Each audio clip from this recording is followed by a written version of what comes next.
Night sky above Victoria Island shimmered with 1,000 stars, but none could match the electric energy pulsing through the Elysium Lounge, one of Lagos's most exclusive nightlife spots. It was a haven for the city's elite politicians, celebrities, tech moguls, and the occasional social climber hoping to catch the eye of someone powerful. Imelda Idu wasn't one of them. At 25, she was a brilliant final-year law student at Lagos Law School, known among her peers for her sharp mind and relentless discipline. But tonight wasn't about books or courtrooms. Tonight was her birthday, and for once she allowed herself a break from the suffocating weight of expectations. "This place is overwhelming," she murmured to her best friend Chica as they walked in. Chica laughed. "That's the point, my dear. Just one night. No briefs, no statutes, only fun." The two women wove through the sea of designer dresses and crisp tuxedos, finally claiming a spot near the bar. Imelda ordered a glass of white wine, determined to keep the night light and easy. But as the minutes passed, her nerves began to melt away with each sip, and soon she found herself swaying gently to the sultry Afrobeat rhythms filling the lounge. From across the room, a pair of dark eyes observed her. Oh, Greg Clinton. Denjuma leaned against the polished wood of the VIP bar, glass of aged cognac in hand. At 33, the billionaire CEO of GC Innovations was more accustomed to late nights in his sleek office, poring over code and corporate reports. He wasn't a man given to social scenes, but even tech giants needed to breathe. And tonight, something or someone had caught his attention. She wasn't like the others. No overly flirtatious glances, no calculated movements. Just a young woman radiating natural beauty in a quiet, unassuming grace. Greg Clinton watched her laugh softly with her friend, her dark eyes shining, her full lips curling in amusement. Before he knew it, he was moving. "Mind if I join you?" he asked, voice deep and smooth. Imelda glanced up, startled. The man was striking tall, impeccably dressed in a midnight blue tailored suit, with a quiet confidence that seemed to fill the space around him. Sure," she replied, her usual poise faltering slightly. Greg Clinton signaled the bartender. "Another glass of wine for the lady." "Thank you, but that's not necessary. Consider it a birthday gift," he said, eyes twinkling. Her lips parted in surprise. "How did you—" He shrugged, a small smile playing at the corner of his mouth. "Lucky guess. You have that I'm only out because it's a special occasion look." Imelda laughed, genuine, melodic. The ice was broken. What began as polite conversations soon deepened. Over the course of an hour, they discovered shared tastes in music, mutual frustrations with Lagos traffic, and an odd but amusing love for classic black and white films. But what struck Imelda most was that he listened, really listened. For once, she wasn't being lectured or tested, just seen. For Greg Clinton, it was the honesty in her eyes. In a world where people constantly sought his name, his power, his wealth, here was a woman who didn't seem to care about any of that. One moment led to another. A slow dance, lingering touches, breathless laughter in a corner booth. And eventually, the unspoken pull neither could deny. By the time his sleek black Mercedes pulled into the private underground garage of his Banana Island penthouse, the night had taken on a dreamlike quality. Inside, under the soft glow of modern chandeliers and floor-to-ceiling windows overlooking the Lagos Lagoon, they barely made it to the master bedroom. Clothes slipped away. Barriers crumbled. When Greg Clinton's lips traced the delicate line of her jaw, he felt her tremble. Her breaths came shallow, and her fingers clutched the crisp sheets beneath her. "Are you all right?" he whispered, pausing. She swallowed. "It's my first time." For a moment, the air shifted. Greg Clinton brushed a strand of hair from her face, his expression softening. "We don't have to," he said gently. But she shook her head, eyes shimmering with trust. "I want to." From that moment, every touch was careful, every kiss unhurried. He took his time, reading her responses, ensuring every sigh, every arch of her body was from pleasure, not fear. He guided her, reassured her, until pain gave way to something deeper, something new. And when he finally moved within her, it wasn't with the practiced hunger of a man used to casual flings. It was with reverence, with tenderness, as though he understood the weight of what she was giving him. Their bodies moved in perfect rhythm, slow and purposeful, until the world outside ceased to exist. When at last sleep claimed them, it was in each other's arms, tangled in sheets and unspoken feelings neither of them dared name. By morning, sunlight streamed through the tall windows, casting a golden glow over the room. Imelda woke first, heart pounding. She glanced at the unfamiliar space, at the man beside her, and panic rose like a tide. What had she done? Without a word, she dressed quietly, gathered her belongings, and slipped out the door. By the time Greg Clinton stirred, she was already gone. 2 months passed. For Imelda, life had returned to its familiar rhythm, or so she told herself. Days spent buried in case studies and legal texts, nights reviewing briefs or attending moot court. Her world was built on structure, ambition, and an unrelenting drive to succeed. There was simply no room for distractions, least of all memories of that night. Yet no matter how hard she worked, something was off. It started subtly, a dull fatigue she couldn't shake, waves of nausea that had her excusing herself from class, a strange tightness in her body, a heightened sensitivity. But what unnerved her most was the unrelenting intuition gnawing at her mind. This is more than stress. Still, she found excuses. I've been pushing too hard. Exams are close. The long nights, the skipped meals. When her monthly cycle arrived not once but twice in those 2 months, she felt some relief. Surely nothing could be wrong. But the fatigue worsened. A dull ache bloomed low in her abdomen. Food she once enjoyed now made her nauseous. And beneath the weight of her books, beneath her well-rehearsed calm, panic slowly gathered. Late one afternoon, after struggling through yet another lecture in constitutional law, she found herself seated alone in her tiny apartment in the Lekki Phase 1, hands trembling over her phone. Just to be sure, she whispered to herself.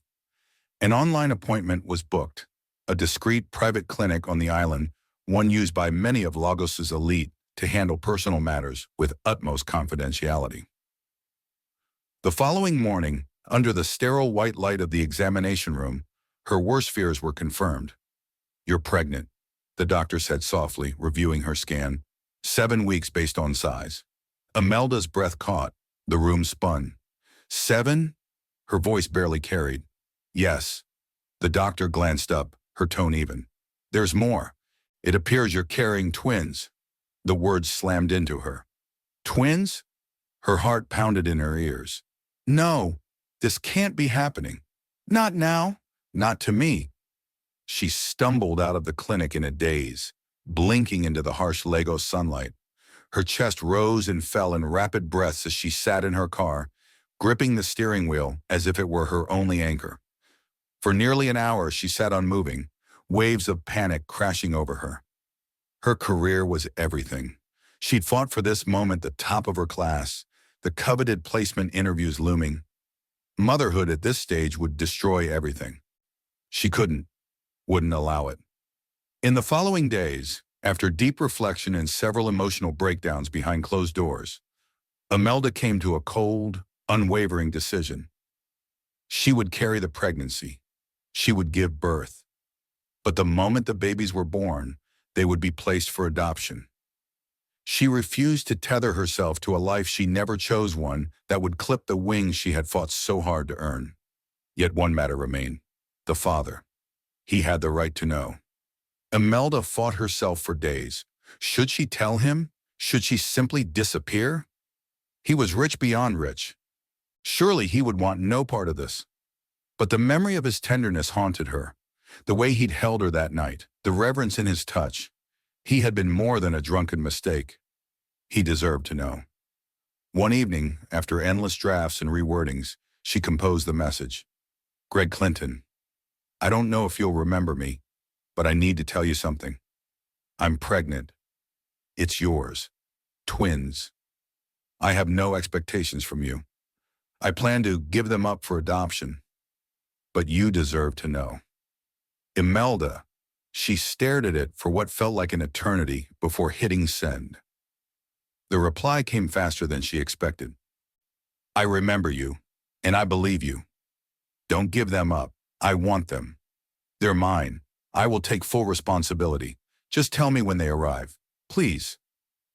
Simple, direct. No anger, no accusation. Her hands trembled as she read his words. And that was that. She didn't reply. Couldn't. Something in her heart twisted guilt, perhaps. But the path she had chosen was set. She poured herself back into her studies, refusing to dwell on what could not be undone. She attended classes, filed applications, sat for her pre-bar exams, all while her body quietly changed beneath her clothes. In private, she avoided mirrors, avoided lingering in her own reflection too long. The soft swell of her belly, the tender ache in her breasts, these were reminders of a choice she would not embrace.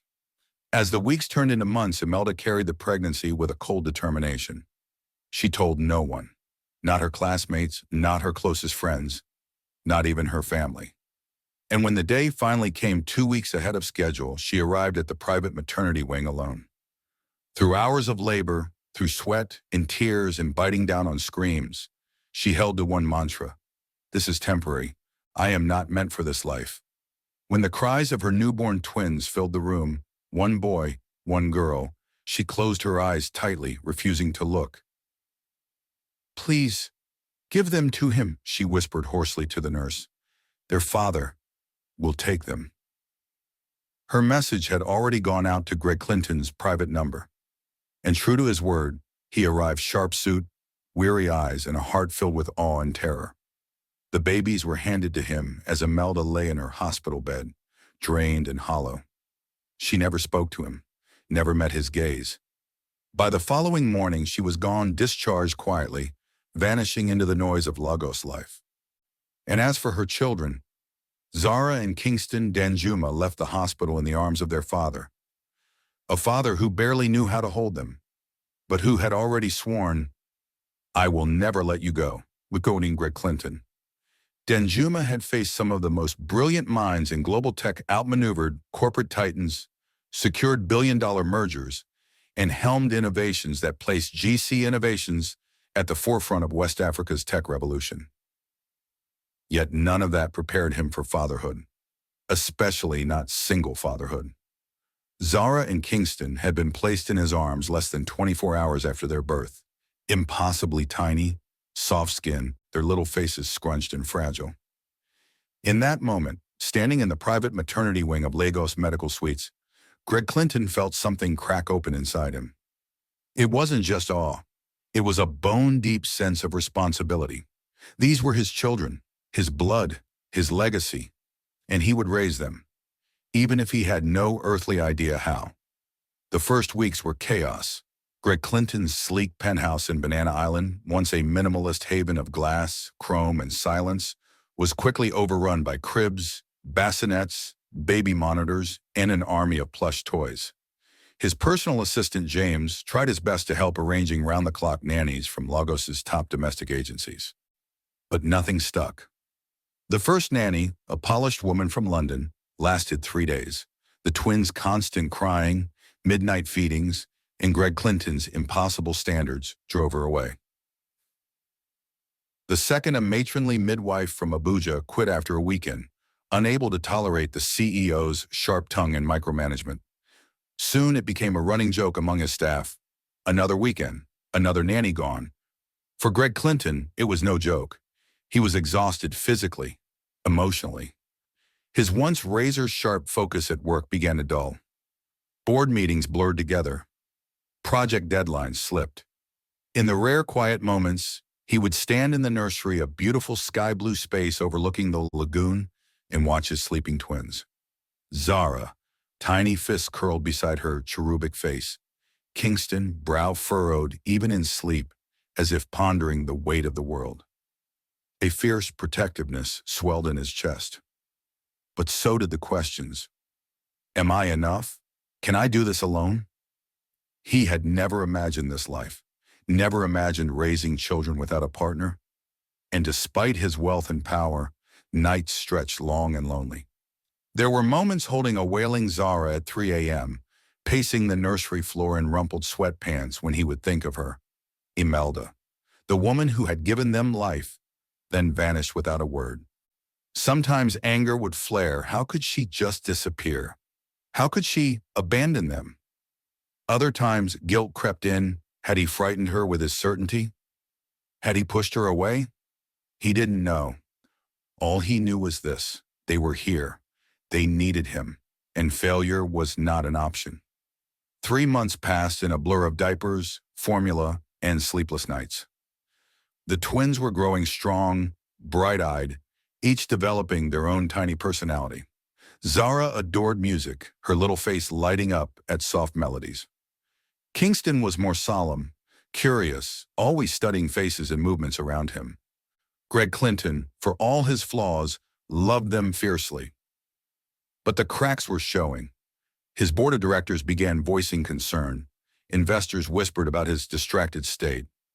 James, ever loyal, begged him to consider taking a leave of absence. Greg Clinton refused. "This company is my life," he growled one evening, poring over late-night reports with Kingston sleeping against his chest in a sling. "I can't step away now." But deep down he knew something had to give. He was running on fumes. And then, just when the strain threatened to break him, help arrived from an unexpected source. Greg Clinton. The familiar voice cut through the late afternoon quiet of the penthouse. He looked up, eyes bleary from yet another sleepless night. There, standing in the doorway with 2 designer suitcases, was his mother, Madame Vivian Danjuma, elegant, commanding, and fresh off a flight from London. "Mama!" He rose slowly, cradling Zara in one arm. "I heard," she said simply, her sharp eyes sweeping the nursery's state-scattered toys, half-folded laundry. The signs of a man barely holding it together. Without another word, she moved into the room, shedding her coat, taking Kingston from the bassinet with practiced grace. "My grandchildren will not be raised in chaos," she declared. "Now, where are the bottles?" Relief, bone deep, overwhelming, washed through Greg Clinton's tired frame. For the first time in months, he wasn't alone. That evening, as twilight bathed Banana Island in soft gold, Greg Clinton stood in the nursery doorway, watching his mother rock the twins gently. "You're too proud sometimes, my son," she said softly, not turning. "Even a lion needs his pride." He swallowed hard. "I thought I could handle it." "You're not weak for needing help. You're human." Silence stretched between them. Finally, he spoke the question that had haunted him for months. "Do you think they'll miss her?" Madame Vivian's gaze softened. "They will know who she is, in time. But they will also know this: they were wanted, loved, fought for." Greg Clinton's jaw tightened. "I won't let them down." She smiled faintly. "I know, but you don't have to do it alone anymore." In the quiet that followed, as Zara and Kingston drifted to sleep, Greg Clinton allowed himself a rare moment of peace. The road ahead was long, uncertain, but for now, his children were safe. And he wasn't alone. For the first time in 3 months, the air inside Greg Clinton's Banana Island penthouse felt calm. The sharp cries that had once echoed through the marble halls had softened. The parade of exhausted, quickly replaced nannies had ceased. Madame Vivian Danjuma's return changed everything. With the precision of a seasoned matriarch, she transformed the disheveled nursery into an organized, warm space. Bottles were sterilized, feeding schedules drawn, baby clothes neatly folded in fragrant, cedar-lined drawers. Her mere presence brought a rhythm that had eluded Greg Clinton for weeks. "I told you to call me sooner," she chided gently one morning as she cradled Kingston in her arms, rocking him to sleep. Greg Clinton exhaled, seated across from her, holding a sleepy Zara against his shoulder. "I thought I could manage." His mother gave him a knowing look. "You can run a tech empire, yes. Raise 2 infants alone?" She shook her head. "Even kings need counsels." In truth, pride had held him back. He hadn't wanted to appear weak, not to his board, not to his peers, not to himself. But now, watching his mother soothe the twins with quiet confidence, he realized how foolish that pride had been. Vivian's arrival didn't just bring order to the penthouse. It gave him breathing room, a chance to think beyond bottles and diapers. Slowly, Greg Clinton began reclaiming pieces of his old life. Early mornings were now spent reviewing quarterly reports, coding new prototype features, and preparing for the upcoming product launch of GC Connect, the company's highly anticipated AI interface. By midday, he would check in on the twins, holding them, feeding them, watching in quiet wonder as their personalities continue to bloom. Zara, already strong-willed, would wriggle out of swaddles and respond to music with soft coos. Kingston remained his thoughtful counterpart, wide-eyed, observant, often content to simply watch his father's every move. The more Greg Clinton watched them, the more fiercely protective he became. And yet, a part of him still felt incomplete. Late one evening, after settling the twins to sleep, Greg Clinton stood alone on his penthouse balcony, Lagos glittering beneath him. The cool breeze carried the scent of sea salt and city life. He sipped a glass of whiskey, mind restless. Imelda. He hadn't heard from her, not once since the twins were born. No visits, no calls, not even a message. She had vanished as if she'd never existed, save for the two perfect lives she had left in his care. And despite his frustration, despite the bitterness that sometimes flared, a part of him missed her. Not romantically, he hardly knew her. But she was their mother. Would the twins ask about her one day? Would they resent her absence? Would they feel unwanted? He couldn't answer those questions. What he did know was this: he would shield them from any pain he could. And if Imelda ever returned, he wasn't sure what he would say. Meanwhile, life moved forward. Within the halls of GC Innovations, whispers of their CEO's return to form spread. Greg Clinton stepped back into leadership with renewed focus. Investor meetings resumed. The AI division buzzed with activity. And yet beneath a polished exterior, he remained deeply changed. The man who once thrived on 18-hour workdays now carved out time every single day for Zara and Kingston.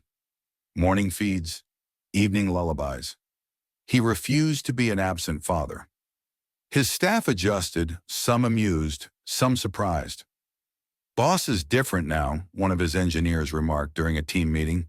"More human," another replied with a grin. One afternoon, as the twins reached their 3-month milestone, Madame Vivian sat with her son in the sun-drenched living room, a photo album open between them. "You need to document these moments," she said, flipping through photos of the twins. "They'll want to know one day." Greg Clinton nodded slowly. "I will." Vivian hesitated, her gaze sharpening. "And have you thought about the future? Their schooling? A nanny who will stay?" He sighed. "I've tried, but trusting someone new, after all the failures." Vivian reached over, resting a hand on his. "You cannot do this alone forever, Greg. Even I will return to London soon." He looked at her then, really looked, seeing not just the strength in her, but the fatigue. He had taken her help for granted. And she was right. He needed stability for the twins, for himself. Perhaps it was time to search again, but this time, carefully. No agencies, no strangers chasing money. Someone real. That night, after tucking the twins into their cribs, Greg Clinton opened his laptop and began drafting a discreet inquiry to a highly recommended private placement firm, one known for sourcing not just caregivers, but people of integrity. As he typed, a thought flickered, uninvited, persistent. What if she came back? What if Imelda, after all this time, decided she wanted to see them? Would he allow it? Would he welcome her? Or guard his children from a woman who had walked away so easily? He didn't know. And perhaps he never would. Still, as Zara stirred softly in her crib and Kingston's tiny fingers curled in sleep, one truth remained unshakable.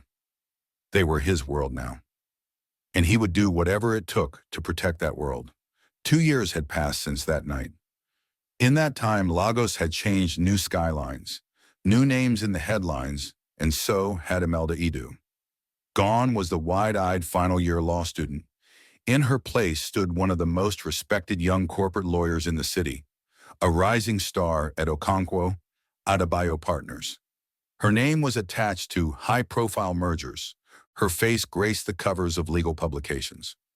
Senior partners whispered that she was destined for a future on the bench or even in politics. On paper, Imelda had everything: career, wealth, status, and an engagement to one of the city's most sought-after bachelors, Charles Okonjo, the only son of the sitting governor of Lagos State. Charles was handsome, well-connected, and deeply in love with her. Their upcoming engagement party was already the talk of Ikoi's elite circles. Yet beneath her polished smile, Imelda carried a growing ache. No one, not her colleagues, not even Charles, knew about the twins. No one knew that 2 years ago, she had walked away from her own children. She had buried it deep, locked behind ambition and social expectations. But lately, the lock had begun to crack.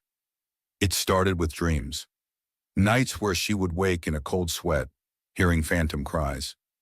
Faces a boy and a girl always just out of reach. During the day, the ache lingered. A child's laugh in a supermarket. A mother kissing her baby's cheek in traffic. Each sight, each sound chipped away at the walls she had built around her heart. And now, with her engagement looming, the weight had become unbearable. How could she step into marriage with such a secret? How could she bring a lie into a future that wasn't entirely hers to build? Finally, on a humid Saturday afternoon, Imelda called her closest friend. "Chica, I need to talk. Please come." Minutes later, Chica arrived at her Ikoyi apartment, fresh-faced, casual in a sundress, her usual playful energy dimming as she saw Imelda's expression. "What's wrong?" she asked, concern lacing her voice. Imelda hesitated only a moment, then the dam broke. She told Chica everything: the night with Greg Clinton, the pregnancy, the twins, her decision to walk away, the growing guilt, the dreams, the ache. By the end, tears streamed down her cheeks. Chica stared at her, stunned. "My God, Imelda!" "I was so scared," Imelda whispered. "And now, I can't stop thinking about them." Chica exhaled slowly, her voice soft but firm. "You can't keep living like this." "I know." Chica took her hand. "You need to tell Charles the truth." Imelda's heart sank. "He'll hate me." "Maybe," Chica said gently. "Maybe not. But you owe him that honesty, and you owe yourself freedom from this guilt." Silence stretched between them. Then Chica added, "You also need to see your children, even if it's hard, even if it breaks you." Imelda looked down, her voice barely a whisper. "I'm afraid." "You're strong," Chica replied. "You've always been strong. But you can't marry Charles, not with this secret. You'll be living a lie, and it'll eat you alive." Tears welled in Imelda's eyes again. "I do love him," she whispered. "I know," Chica said, "but you need to love yourself first. Do this for your sanity." That night, long after Chica left, Imelda sat in the dark, wine glass untouched beside her. She replayed every moment in her mind: her career, her engagement, her rising fame, and beneath it all, the emptiness she could no longer ignore. Slowly, painfully, the decision formed. She would break off the engagement. She would tell Charles everything. And once that was done, she would reach out to Greg Clinton. She had to. For her peace, for the children, for herself. It was harder than she imagined. Breaking off the engagement to Charles wasn't just a personal decision, it sent ripples through Lagos's elite social circles. The son of the sitting governor, dumped weeks before their engagement party? The news spread like wildfire. Friends called. Colleagues whispered. Her parents were furious, but Imelda stood firm. She owed Charles honesty, and he deserved better than a marriage built on a lie. When she sat him down in his Lekki apartment and told him the truth about the twins, about her past with Greg Clinton, his face went pale. "I would have accepted them," he whispered, voice thick, "if you had only told me." Tears filled her eyes. I couldn't. I wasn't ready then. But I can't move forward pretending anymore. For a long, painful moment, Charles said nothing. Then he rose, quietly walking to the window. You did the right thing telling me now, he finally said. But you need to find peace, Imelda. Go. See your children. His grace in that moment broke her heart all over again. In the days that followed, Imelda moved through life in a daze. She expected to feel lighter after the breakup. Instead, a new wave of anxiety gripped her. What if Greg Clinton refused to see her? What if the twins didn't recognize her? Or worse, hated her? But one truth remained clear. She had to try. She owed them that much. One cool Friday morning, after pacing her apartment for hours, she finally sat at her desk and opened her phone. Her heart pounded as she typed, Greg Clinton, I know this is unexpected. I have no demands, but I would like to see them, if you'll allow it. Imelda. She stared at the message, nerves tightening her chest. Finally tap. It was done. Across town, inside GC Innovation's sleek new tower on Victoria Island, Greg Clinton was finishing a quarterly earnings call when his phone buzzed. He glanced down and froze. Imelda. The message was short, simple, yet it shook him more than he cared to admit. For 2 years, there had been silence between them. And now, this. He leaned back in his chair, staring out at the glittering Lego skyline, emotions swirling. Did he want to open this door? Would seeing her confuse the twins or stir old wounds? And yet, some part of him, the part that had wondered for months if she'd ever return, knew this moment would come. After a long pause, he typed, You can come, one visit. We'll talk after. When Imelda read his reply, her breath caught. One visit. That was all she needed, a chance to see them, to begin making amends. The following Sunday, dressed in a soft blue blouse and tailored slacks, Imelda sat nervously in the back of her driver's black SUV as it wound through the palm-lined streets of Banana Island. She had chosen her outfit carefully, not too formal, not too casual, something that felt sincere.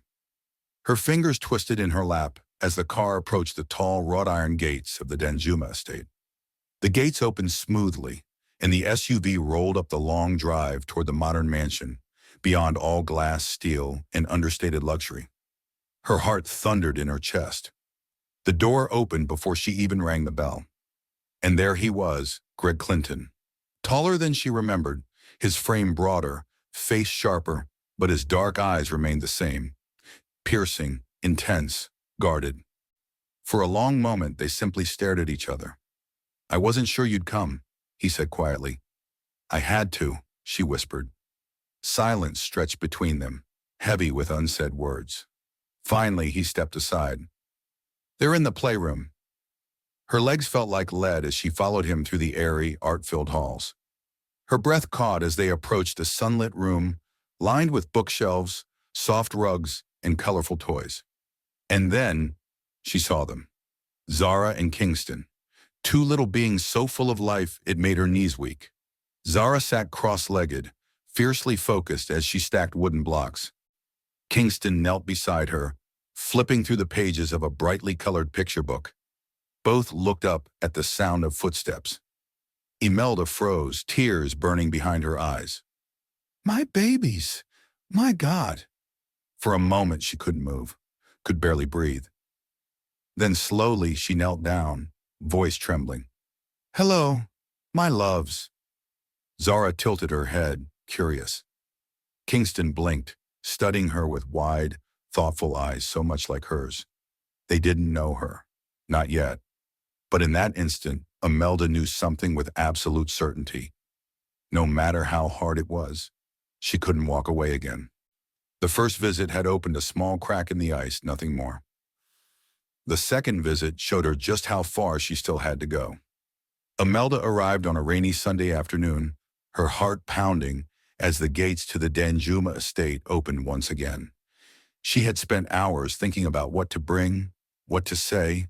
In the end, she chose simplicity, a pair of picture books and a small basket of wooden animal figures for imaginative play. The twins were in the playroom when she entered. Zara looked up from her stack of blocks, her gaze curious but cautious. Kingston remained near the bookshelf, flipping through pages with slow, deliberate care. Imelda greeted them softly and waited. No sudden movements, no forced words. She simply sat on the floor, slipped off her heels, and began unpacking the little wooden animals, arranging them in neat rows. Zara edged closer, not reaching out yet, but watching. Kingston kept his distance, his wide, thoughtful eyes assessing her every move. They were children, perceptive, sensitive. They would decide when to trust. Imelda knew that and respected it. She began reading one of the books aloud in a quiet, soothing voice, her words rising and falling with gentle rhythm. Zara leaned forward slightly, her small chin resting on her hand as she listened. Kingston looked on from across the rug, one small foot tucked beneath him. By the end of the story, Zara had scooted a little closer, though she said nothing. Kingston remained observant, a silent little guardian. But the tension in the room had softened. A little. The third visit brought more progress. This time, Zara greeted her at the door with a shy wave, her dark eyes bright with curiosity. Kingston watched from a few steps behind, his posture still cautious but less so. Imelda stayed the same, calm, loving, patient. She sat with them on the rug, helped Zara build tall towers of blocks, clapped softly when Kingston lined up his animal figures with impressive precision. She asked no leading questions, made no claims. When Zara looked up and asked, "Will you come again?" Imelda's heart squeezed, but her voice remained steady. "If Daddy says yes, I will." Zara nodded, seemingly satisfied. Kingston said nothing, but when Imelda reached for her purse to leave, he quietly pushed one of his favorite blocks toward her, setting it near her bag. A small gesture, but it meant the world. Greg Clinton remained distant during the visits. He rarely spoke, watching from the doorway or the hallway beyond. When she messaged him after the third visit, "Can we talk? Just us. Not during the visits. Please." It took him 2 days to reply. "Tomorrow, 4 p.m., my office." Imelda arrived at GC Innovations with her heart pounding. The gleaming tower felt colder than ever. Greg Clinton's office was sharp, modern, a space designed for power. He rose when she entered, his gaze cool and assessing. "Thank you for seeing me," she said quietly. "I almost didn't." She took a breath. "I'm not here to disrupt their lives," she said softly. "I know what I did. I can't change it. But I want to be in their lives even if it's just this little bit." His jaw tensed. "They are happy, stable, and I won't let anyone confuse them. I don't want to confuse them. I don't want to hurt them." A long silence passed. Finally, he said, "You've been consistent. I'll give you that." She nodded.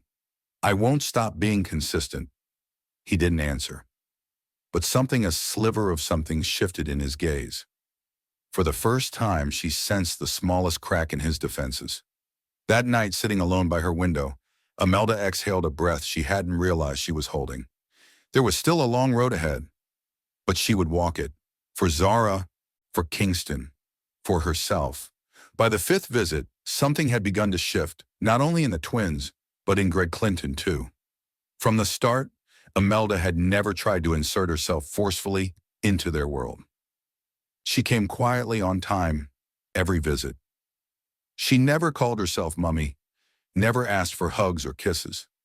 She simply came and stayed. And the twins, observant, sensitive, noticed. On that fifth visit, as Imelda's car rolled through the familiar Banana Island gates, her heart beat with both hope and fear. Every visit mattered.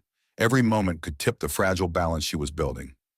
She arrived as always with no fanfare, wearing simple, soft colors, hair neatly pulled back, a small bag of new picture books in hand.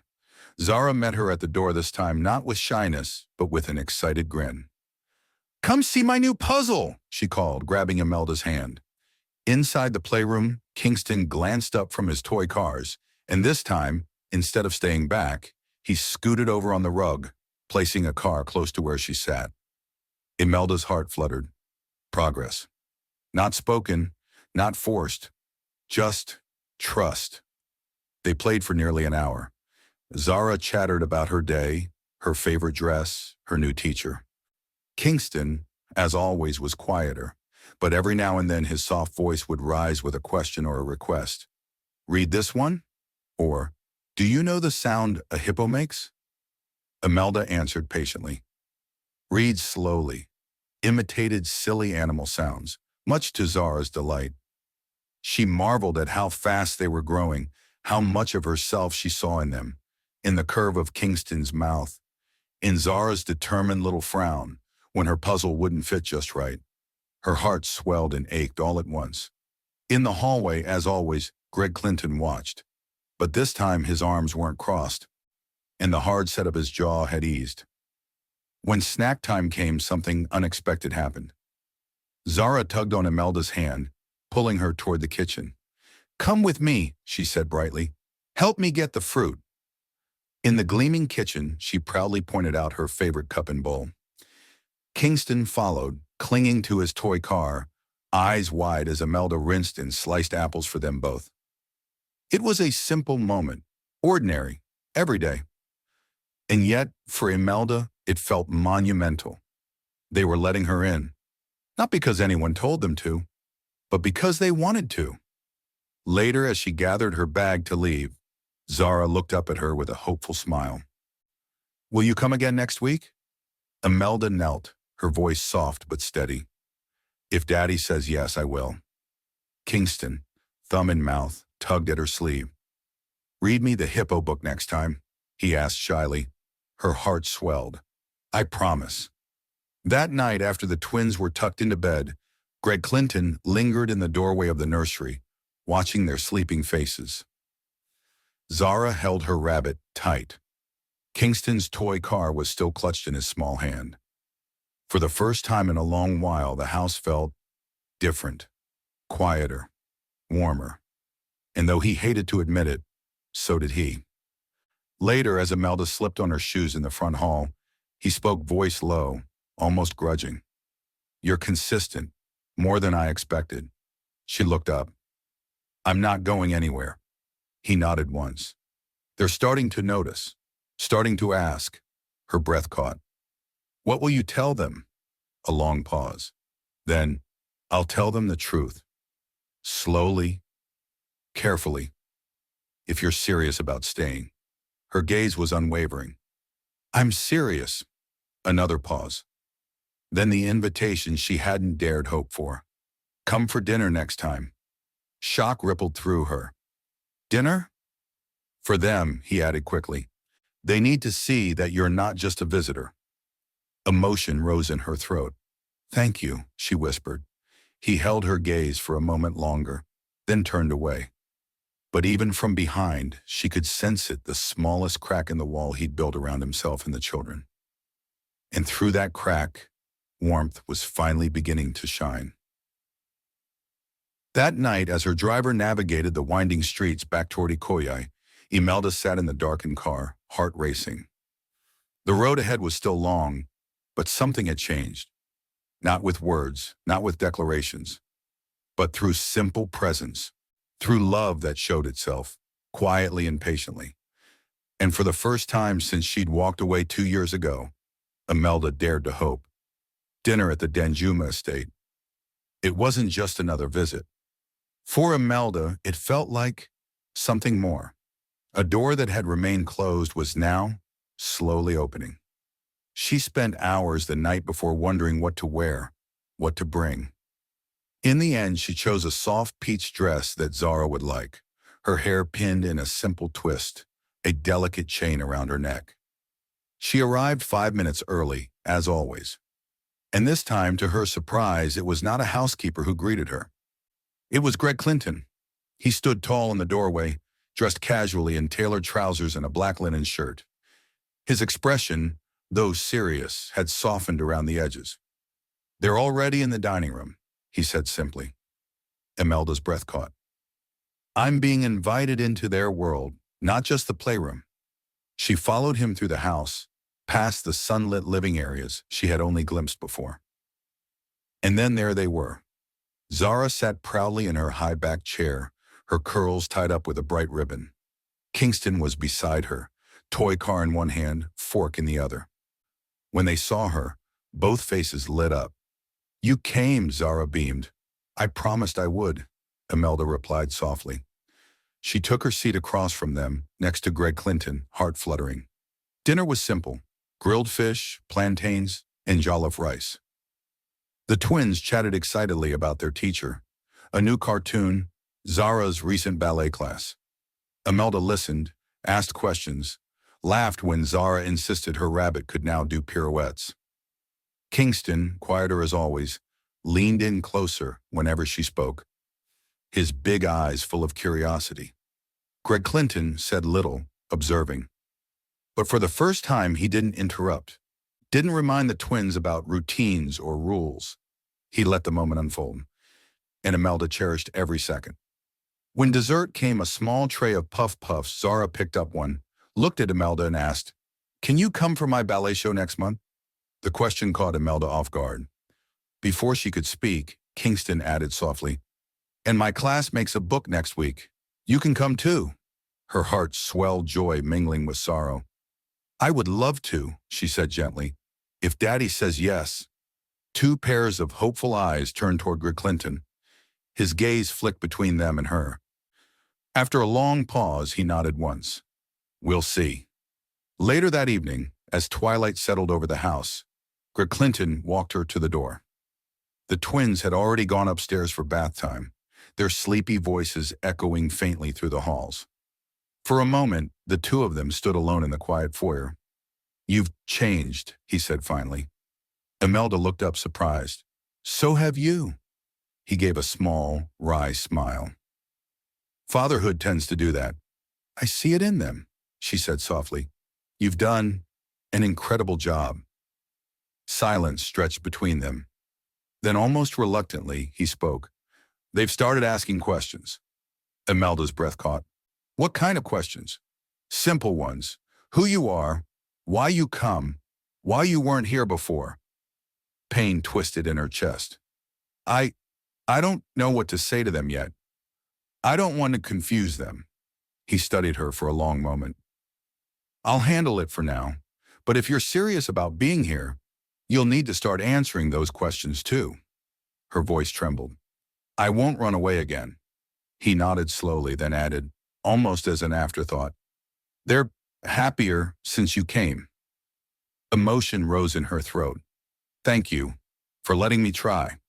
He said nothing more, but as she turned to leave, she sensed it. The shift, a turning point. That night in her apartment, Imelda sat by her window, city lights twinkling below. She thought of Zara's bright smile, Kingston's shy glance, of the tiny growing bond between them. And for the first time since that long-ago night, she allowed herself to dream, not of what had been lost, but of what could still be built. The weeks that followed unfolded like a delicate dance, careful steps, quiet hope. Dinner at the Danjuma estate became a regular occurrence. At first it was once a week, then without discussion, twice. The twins seemed to thrive in her presence. Zara would chatter endlessly about her ballet classes, proudly showing off her wobbly spins in the living room. Kingston grew bolder too, slipping his hand into hers when they walked from the playroom to the dining table, or climbing into her lap without hesitation during story time. Their trust wasn't instant. It wasn't loud. It was a slow, steady bloom, the kind that took root deep beneath the surface. And each new smile, each small gesture, told Imelda the same truth. They were beginning to know her. Not as some mysterious visitor, but as someone who belonged. It wasn't lost on Greg Clinton. He watched everything. And though he remained cautious, protective, the hardness in him had begun to soften. One evening, as they cleared the dinner table together, he spoke, voice quiet. "They're happier now." Imelda looked up surprised. I'm glad." He studied her for a moment, then added, "And so am I." Her breath caught.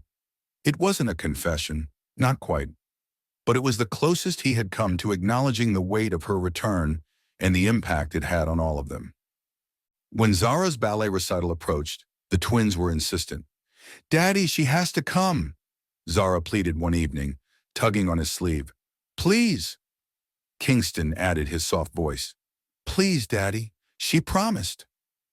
Greg Clinton glanced at Imelda across the room. Their eyes met. A silent understanding passed between them. "I'll make sure she's there," he said simply. Zara squealed with delight. The day of the recital was warm and bright. Imelda dressed carefully, a pale blue dress Zara had once said was her favorite. Her heart fluttered as her car pulled up outside the school auditorium. Would she be accepted? Would anyone stare? Would the twins acknowledge her in front of others? But all her worries melted the moment Zara spotted her. "Mummy Imelda!" The words burst from her, loud and joyful, as she ran across the lobby and flung her arms around Imelda's waist. For a heartbeat, the world seemed to tilt. "She called me. Mummy." Kingston followed close behind, wrapping both arms around her leg. Greg Clinton approached moments later, his expression unreadable. But in his eyes, not disapproval. Something warmer. Acceptance. The recital itself was a blur. Zara twirled and skipped across the stage, her tiny feet flashing beneath layers of pink tulle. Kingston sat proudly in the audience beside his father and Imelda, clapping after every number. When the show ended, the twins insisted on photos, dozens of them. With Daddy, with Mummy Imelda, with all three together. It was the first time Imelda allowed herself to believe they were becoming a family. A new kind of family, fragile, imperfect, but real. That evening, back at the estate, after the twins had gone upstairs for their bath, Greg Clinton and Imelda lingered in the quiet of the living room. For a long moment, neither spoke. Then softly he broke the silence. "They love you." Imelda's throat tightened. "I love them." Another pause. Then, "They asked me today if you'll always stay." Tears pricked her eyes. "I will, if you'll let me." He looked at her, then really looked. And something in his gaze shifted. "I think it's time," he said quietly. "Time we stopped pretending this is temporary." Her breath caught. "What do you mean?" He hesitated then, voice steady. "I want us to co-parent. Officially, fully. I want them to know you're here. To stay." Emotion swelled in her chest. I would love that." He nodded. "And maybe," he hesitated, eyes darkening, "maybe we talk about more than just the twins." She blinked. "What do you mean?" His voice was low now. "About us." A silence stretched between them, not cold, not tense. Warm, hopeful. Imelda smiled softly. "I'd like that." That night, as she rode home through the glittering Lagos streets, her heart felt lighter than it had in years. The road ahead was still uncertain. But for the first time since that long-ago night, a new beginning was within reach. And this time, she wouldn't let it slip away. 3 months later, the Danjuma estate was no longer the same house Imelda had first stepped into that rainy afternoon. It was still grand glass, steel, modern art, but now there were signs of life everywhere. Children's drawings pinned on the fridge, tiny ballet slippers left forgotten on the stairs, toy cars lined neatly, and sometimes not so neatly, along the hallway. And in the center of it all, a family. Zara's giggles echoed through the sunny playroom as Imelda knelt beside her, helping her thread bright beads onto a string. Across the room, Kingston sat cross-legged on the rug, carefully building an elaborate tower with his wooden block's tongue peeking out in concentration. And Greg Clinton? For once, not behind a laptop. He sat on the sofa, sleeves rolled up, watching them all with an easy smile that hadn't been there before. Not in the early days. But now, this was their life. It hadn't been an easy transition. There were long talks between him and Imelda about schedules, boundaries, how to tell the twins the truth in gentle ways they could understand. There were moments of doubt, even arguments. But through it all, one thing had become clear. They wanted this. For the twins. For themselves. And slowly that fragile new beginning had solidified into something stronger. Now, weekends were family days. Sometimes outings, trips to the park, the beach, the ballet studio where Zara twirled proudly for both her parents. Sometimes quiet days at home, books, puzzles, giggles spilling from every room. The twins had stopped asking if Mummy Imelda would come. They knew. She was here. She was theirs. And in the quiet moments, Greg Clinton would catch her watching them, eyes shining with love. In those moments, he would reach out, take her hand, and she would squeeze his in return. One soft Sunday afternoon, the four of them sat beneath the flowering trees in the back garden, a rare quiet moment. Zara curled up in Imelda's lap, half asleep, clutching her rabbit. Kingston dozed against his father's side, one small hand resting on his chest. For a long while they sat in silence, the hum of bees and the rustle of leaves their only soundtrack. Then softly, Greg Clinton spoke. "I never thought we'd be here." Imelda looked at him, her voice a whisper. "Neither did I." He met her gaze, eyes steady. "But I'm glad we are." Her heart swelled. "Me too." Another beat of quiet. Then almost shyly, he added, "I was thinking, maybe it's time we make this official." Her breath caught. "Official?" He smiled faintly. "A family. For real. No more halfway. No more questions." Emotion rose in her throat. "You're sure?" He reached for her hand, fingers warm around hers. "I've never been more sure of anything." She blinked back tears, then nodded, unable to speak. As the sun dipped lower, casting soft gold over the garden, two small voices stirred. "Mummy," Zara murmured sleepily. Kingston blinked up at them both. And in that quiet, perfect moment, the four of them sat together, no more distance, no more walls. A family, at last. And so, a journey that began with one unexpected night, a mistake, regret, and distance, slowly blossomed into something no one had imagined. Not just forgiveness, not just co-parenting, but a new family, one built on patience, second chances, and love that grew quietly, steadily, until it could no longer be denied. Because sometimes life does give us second chances, and when we are brave enough to take them, a new beginning can be the most beautiful story of all. If you enjoy this beautiful story of love, second chances, and family, don't forget to like this video, subscribe to the channel, and turn on the notification bell so you never miss another heartwarming tale. See you in the next one. Dear viewers, what lesson did you take away from this dramatic tale? We would love to hear your thoughts in the comments below.